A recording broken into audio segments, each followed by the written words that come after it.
Bonjour à tous, bienvenue pour une toute nouvelle vidéo. Alors, c'est une vidéo sur Seedling. On va parler de Seedling Special Night, le show qui s'est déroulé le 26 avril 2021. Pour cette vidéo, je suis accompagné par Psycho. Salut Psycho. Salut. Alors, Seedling Special Night, qui était un show de base qui était censé se dérouler à Tokyo au Shingiba First Ring, mais avec comment dire, l'arrêt des publics à Tokyo à cause du Covid, ils l'ont fait au milieu d'une salle de sport. Ils ont foutu un ring au milieu d'une salle de sport, dans une salle à Kawasaki. Je sais pas ce que t'as pensé du décor environ. Enfin, moi ça m'a fait rire. Je sais pas si t'as quelque chose à dire dessus. C'est un décor qu'on voit de temps en temps chez Seedling, donc c'est pas la première fois qu'ils font un show dans cette salle en tout cas. Moi, je t'avoue que je m'y attendais Mais, pas. Ça m'a fait rire. Moi, ça m'a fait rire. je pense que c'est fait exprès que ce soit dans cette salle. Oui, Mais oui, non, voilà. mais Je l'ai trouvé cool. hmm. Donc, mais du coup, quelle était ta hype pour ce show, donc notamment le match de titre Beyond the Sea Tag, je pense. J'étais plutôt hypé par ce show, avec une moins grosse hype que d'habitude pour un show Seedling. Mhm. Mais c'est pas pour forcément de bonnes raisons. Donc, moi personnellement, j'étais hype moyen. Ça va, c'est une carte qui reste assez simpliste. Comme j'avais expliqué dans la preview, c'est une carte qui reste assez simpliste, mais bon, t'as le match de titre tag qui est en main event et personnellement qui m'a hypé beaucoup, avec deux challengers assez jeunes, mais que j'aime beaucoup personnellement. Donc voilà, j'étais bien hype personnellement par ce show. Du coup, on va pouvoir rentrer dans le vif du sujet donc de cette review de Seedling avec Ayame Sasamura contre Riko Kaiju en opener. Personnellement, j'ai trouvé que c'était un bon opener. J'ai mis 3,25. Vraiment, c'est tout ce que j'aime en opener. Avec un bon storytelling. Kaiju, pour moi, c'est une très bonne catcheuse, vraiment pour son âge. Elle a été très agressive avec Ayame Sasamura, pardon, j'ai bien aimé. Sasamura, vers la fin, elle fait un gros brainbuster sur Kaiju qui est très stiff et que j'ai vraiment bien aimé également. Enfin voilà, bon opener et finish assez efficace. Pour moi, c'est le genre de bon combat qui donne de l'expérience à des jeunes catcheuses comme Riko Kaiju. C'est un match que j'ai bien aimé. D'ailleurs, j'ai peut-être été sévère sur ma note. J'ai mis 2-3 quarts, mais bon, soit la note compte pas plus que ça. Mais le match était cool. L'in-ring était cool. Comment dire, j'ai trouvé Sasamura très intéressante dans sa manière de catcher et de acter, tout comme Keiju. Je sentais que ce match, par rapport au respect qu'elles ont au début de match et après le match, victoire de Sasamura logique parce que Kaiju est une rookie, Ouais. il y allait avoir une alliance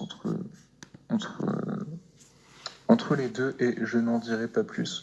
En gros, à l'après-match, il y a un serrage de main alors que Kaiju est censé être face. Ouais, la fraise Sasamura d'Egoistas. C'est ça.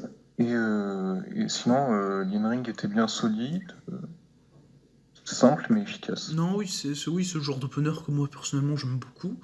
Mais du coup, oui, comme tu l'as dit, victoire logique d'Ayame Sasamura. C'est bon pour toi pour ce match? Ouais, finalement, je mets 3. 3, ok. Ok.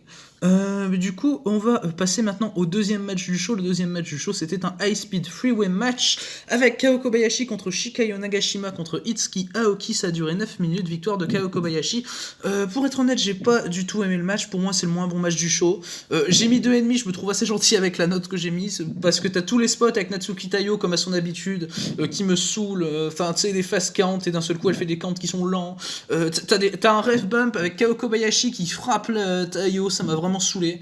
Et non, ouais, les matchs high speed, de toute façon, à la Seed League, c'est quelque chose qui me saoule énormément. Alors bon, celui-là ne faisait pas exception.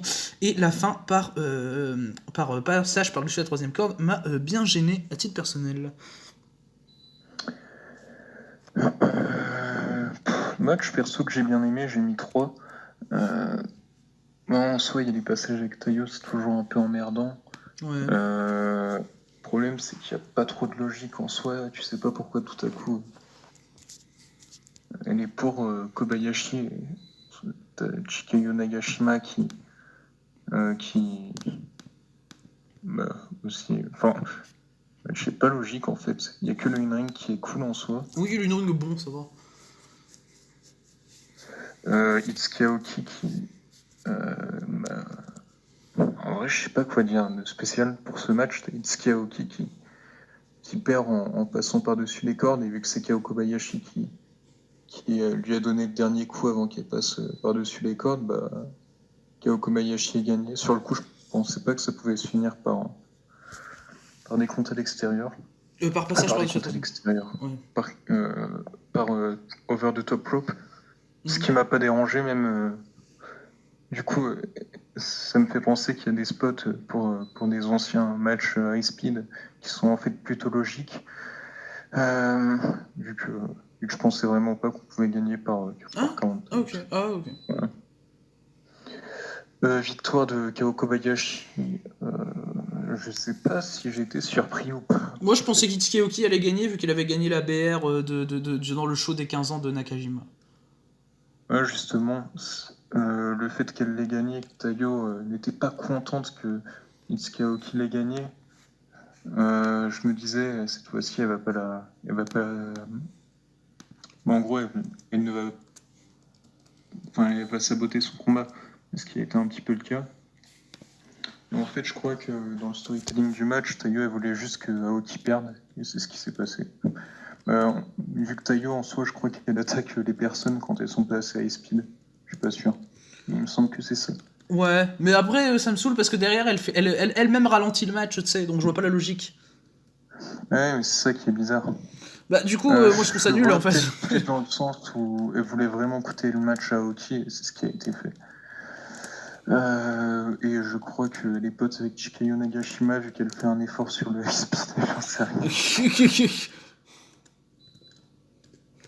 Mais voilà pourquoi les potes avec Tsukushi, c'est parce que Tsukushi fait beaucoup de high speed, même si mon Tsukushi elle lui fait beaucoup de sales coups. Ouais. Bref, elle n'était pas sur le show, j'ai été déçu. Ouais, je peux comprendre, je peux comprendre.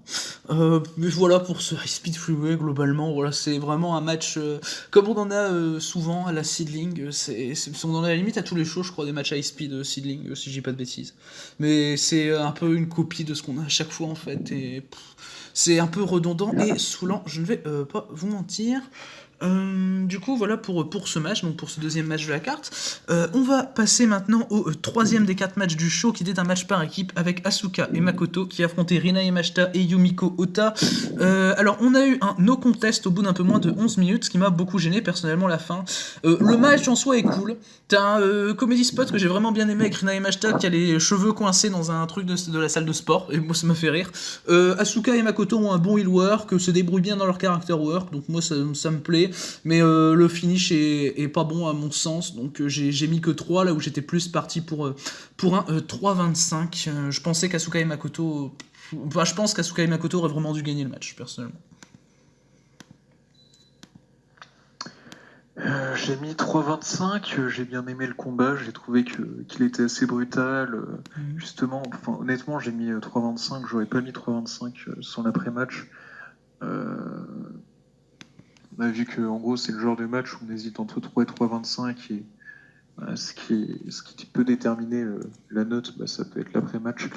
Là c'est ce qui s'est passé et du coup victoire de personne. Je ne m'y attendais pas. Si je n'avais pas été spoil sur Cage Match.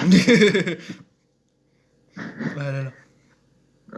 Ah non, ma faute. Non, j'ai pas été spoil. J'avais pas été spoil, je confonds avec un autre no contest auquel je m'y attendais pas. Okay. Bref. J'espère que je ne t'ai rien spoil. Non. Pour la suite, on sait jamais. Non. Bah, j'espère quand même. Victoire. Ah non, victoire de personne, comme pour tout à l'heure. Le côté hardcore du match ne m'a pas dérangé. Je me dis que, en tout cas, ça a l'air construit pour qu'on ait un Azuka contre Yumiko Ota, mais je suis pas non plus sûr à 100% qu'on va avoir ce match. Peut-être chez T-Heart, s'ils refont un show. Oui, pourquoi pas. Asuka Yumiko Ota, je crois que dans le show assemblé, il y avait eu un truc qui disait ça, non? Dans le dernier show assemblé, si je dis pas de bêtises. Ouais, les coups de chaise. Ouais, il y avait eu un gros échange entre Asuka et Yumiko Ota. Ouais. Alors en tout cas, il y en a eu un aussi. Rina Yamashita qui s'est fait coincer contre la machine. une machine à sport. Au début, ça m'avait un peu saoulé vu que j'aurais préféré voir Rina Yamashita dans le ring que Yumiko Ota. Je ne vais pas mentir. Et ça, c'est normal.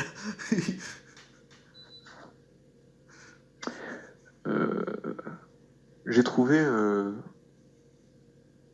bon, soit, est-ce qu'il y a vraiment besoin d'une vainqueur si le but c'est de crédibiliser Yumiko Ota?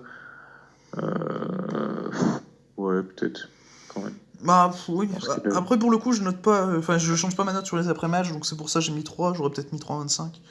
Mais non, j'ai eu du mal avec le no contest en effet, et Asuka contre Yumiko Ota, pourquoi pas, alors peut-être que ça sera pour le titre de la seedling aussi. peut-être la championne inaugurale de Tiart. Ah là là, pourquoi pas la nouvelle fête de Yumiko Ota justement, ouais, la T-Art. Et Asuka aura 2 ceintures donc. Du coup c'est bon pour toi pour... Ah là là, on en reparlera. Non, l'après-match. Ouais. Comment dire, t'as Riko Keiju qui aide les fraises égoïstes.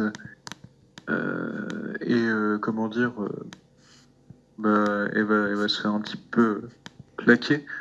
Et après le match, bah, t'as Riko Keiju qui va encore essayer de revenir les aider, sauf que t'as les fraises égoïstes qui vont la laisser tomber. T'as Makoto qui va être triste pour Riko Keiju, t'as Azuka, je crois qu'elle s'en fout. Et bah, à ce moment-là, bah, elle était à la merci de Yumiko Ota et de Rina Yamashita, et Ayame Sasamura est revenue pour faire le save que j'ai trouvé très très cool, parce que je pense qu'une équipe entre les deux peut être très cool. D'ailleurs, Riko Kaiju avait une mèche violette avec un petit peu la même coupe que chaque fraise égoïste. Et t'as Ayame Sasamura qui avait entre guillemets la coupe de cheveux des fraises égoïstes, mais avec une mèche rose, je crois. Ok. Donc toi, tu penses que ça amène plus à une équipe Sasamura Kaiju qu'à une Sasamura dans les fraises égoïstes? C'est ça? Ouais. En fait, je vois pas Sasamura Hill après, ce qu'elle vient de faire pour Kaiju. Ouais. C'est-à-dire, c'est clairement un move de babyface, et c'était montré que Yamashita et Ota avaient le côté heal dans ça, entre guillemets, qui attaquait une... Je crois que Kaiju est mineur, si je dis pas de bêtises. Si je dis pas de bêtises, en effet, ouais. Elle a 19 ans, elle a 19 ans. Ok, bah, je crois que Riko Kaiju est majeur. Bien vu. En tout cas, elle n'a pas encore atteint la majorité internationale. Rattrape-toi comme tu peux. Ah là là.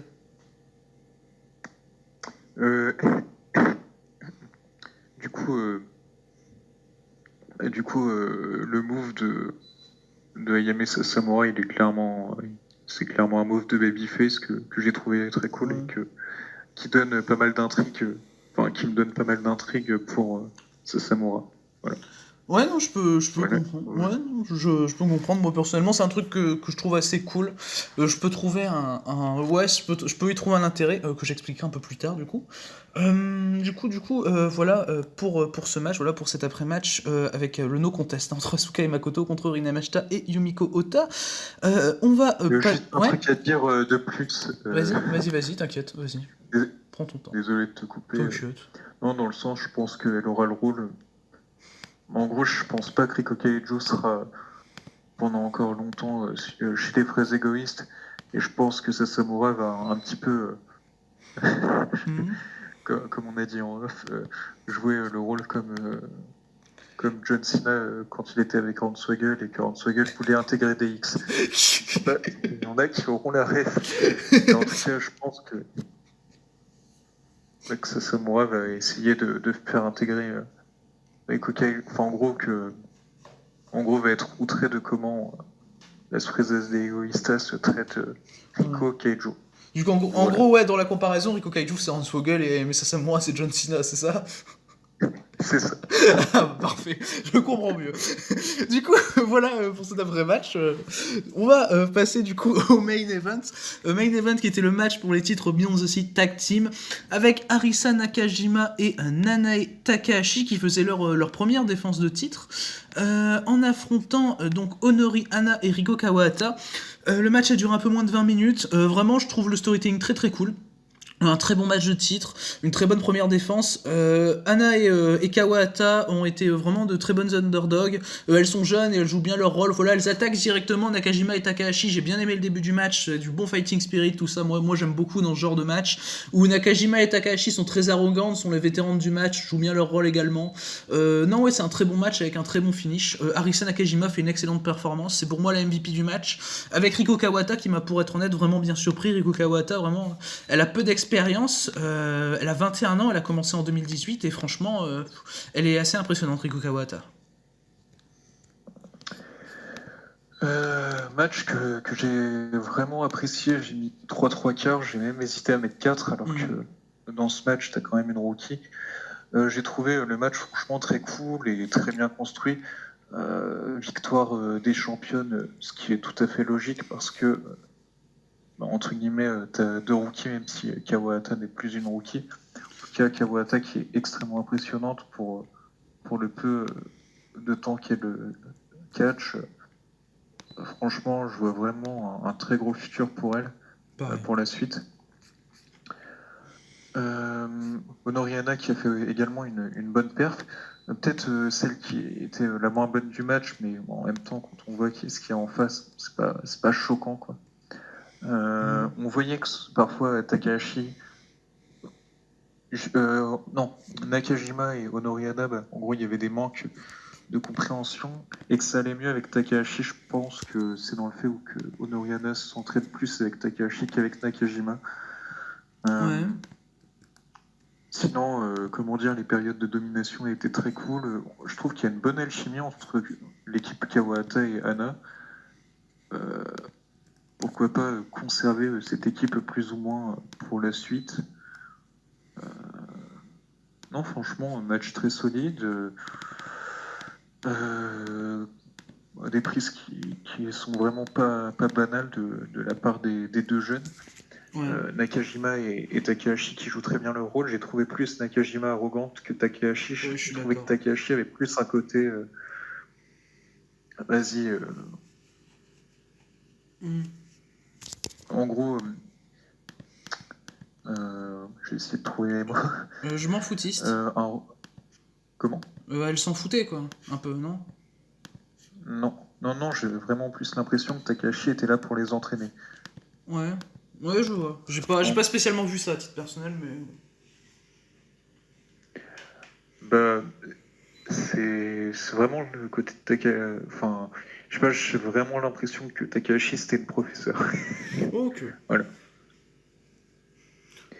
Mais sinon, match très solide et franchement, un excellent match pour donner de l'expérience à des jeunes qui montent en puissance. Non, oui, ça je suis assez d'accord. Vraiment, oui, c'est vraiment Honoriana qui a son premier match de titre. Enfin, Riko Kawahata également, du coup. Mais Honoriana qui est signé, contrairement à Kawahata. C'est vraiment très bien pour elles deux d'avoir un match de championnat comme ça ensemble. Et non, oui, les deux en face ont fait le taf. J'ai pas dit ma note d'ailleurs, mais j'ai mis 3,5 à titre personnel. J'ai failli mettre 3,75. Mais oui, très très bonne défense de titre tag. Du coup, c'est bon pour toi pour le match. On va passer à l'après-match. Ouais, c'est bon pour moi pour le match. Du coup, l'après-match, Arisa Nakajima et Nanae Takahashi ont connu leurs prochaines challengers. Ce sont Asuka et Makoto, donc las Fresas des Egoistas, qui ont fait un no contest dans le match juste avant. Du coup, c'est pour ça que ça me dérange un peu parce qu'elles ont. Enfin, comme j'avais prévu, Asuka et Makoto vont challenger Nakajima et Takahashi, sauf qu'elles n'ont pas gagné le match d'avant. Du coup, ça me dérange un peu personnellement. Après, ce que je peux voir personnellement, c'est Asuka et Makoto qui gagnent les titres et qui les perdent contre Sasamura et Riku Kaiju plus tard dans l'année. Voilà, donc moi je vois personnellement Asuka et Makoto gagner les titres et Asuka donc avoir les 2 ceintures à la Seedling. Et pourtant, c'est quelque chose qui se fait jamais chez Seedling. Bah, tu dis ça alors qu'il y a à peine quelques mois on avait encore Non, je Yoshiko. troll. Lol. Je troll. Bien sûr, évidemment que je.